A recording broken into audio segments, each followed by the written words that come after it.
Hey, Pascal here, and over the past few months a lot of people actually asked me in the comments of my GoPro videos how I combined hyperlapses and slow motion footage like I did here.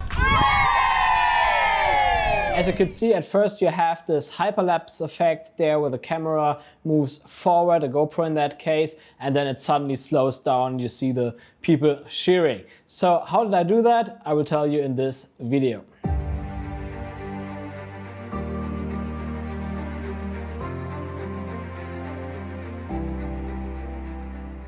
And before we get started, please let me know what your experience is with GoPro cameras and slow motion and time lapses. Did you already do that? And what were your sticking points or your problems with it? Just leave me in the comments below. Maybe I can help a bit with it in future videos. So if you want to create videos like that, then of course you first have to do the right settings in your GoPro. And right settings in that case mostly mean frame rate. So if you only want to speed your video up later in post, then the frame rate actually doesn't matter. You just need to shoot it long enough, because you can always speed your videos up, but you can only slow them down if you have a higher recording frame rate than your publishing frame rate. So easy example here, let's say you want to publish a video in 30p and you want to have a 50% slow motion, so your clip should be half the speed as it is in the original, then you should shoot in 60 frames per second, because 60 frames per second is twice the amount of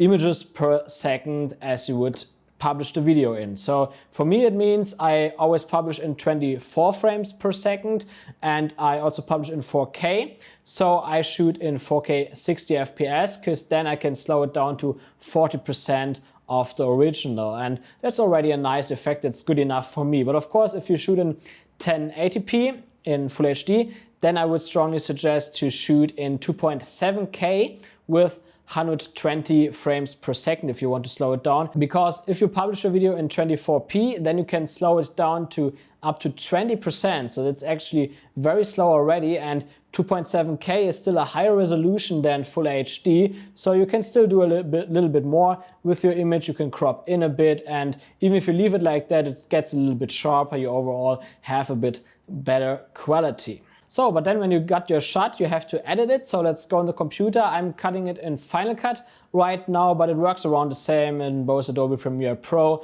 but also in DaVinci Resolve. It's just that you find everything a bit in different places, but the overall process is the same. So at first you should decide if you want to keep the audio later or not. So for example, in that shot here, we have the cheering of the people. In that clip, I usually want to have the cheering inside the shot. So I right click and then I do detach audio. And now you can see how I get a second audio track here. So that preserves the audio, and then I can cut the audio and I can fade it in and fade it out. But let's just keep that for later. I will just mute my computer now so that the voice doesn't get over my voice all the time. So, and now I want to at first create the time lapse or the hyperlapse in the first place.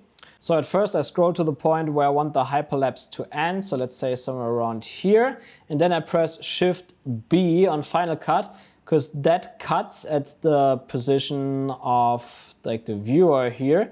And it doesn't cut the clip, it only cuts the speed. So in other apps, you would have to use normal keyframes, for example, in DaVinci Resolve and in Premiere Pro. There you can keyframe the speed. So that's how you do it then. Here it's made, it's basically keyframes, but it's a bit simplified in Final Cut Pro 10. So now I can double click on the first green part here, speed indicator. Then let's say I want to have it 10 times the speed, so I put in 1000%. Now let's see how that looks. Yeah, that's good, I would say. Let's make it a bit shorter at the beginning. Okay, but now of course the second part is not slow-mo, and that's what I want to do now. I just double click on the speed indicator that's still on 100%, and now I want to bring it down to 40% because it's also shot in 60 frames per second, and my timeline, so my publishing frame rate is 24 frames per second, so I can go to 40 Now let's watch it. And there we have it. And we even have the voice in the background. I think it already fits quite good. Let's see it again. I could still hear me counting in the beginning. So let's do it again. And there we have it. And then I press Option and bracket right to just cut it here at the end. And there we already have this speed ramping effect. You can adjust the effect a little bit more by simply dragging that part here around. That simply creates a stronger curve so that the transition between time lapse and slow motion is a bit smoother. So let's watch it again. It's not too obvious in that shot, but in other shots it might help quite good. And what you can then also do that will especially work good here is to add some stabilization by marking stabilization here and then waiting for Final Cut to do its magic. There we got it. So now we can see it again with stabilization on. It's not perfect. You can see a bit of shake at the beginning when it's sped up. When you speed it up, shake always becomes more visible than when you speed it down. So I want to do at first a scale smooth. I don't like that. Turn it down, and then rotation, I just turn it up, and translation smooth, I turn it up. Let's see it again.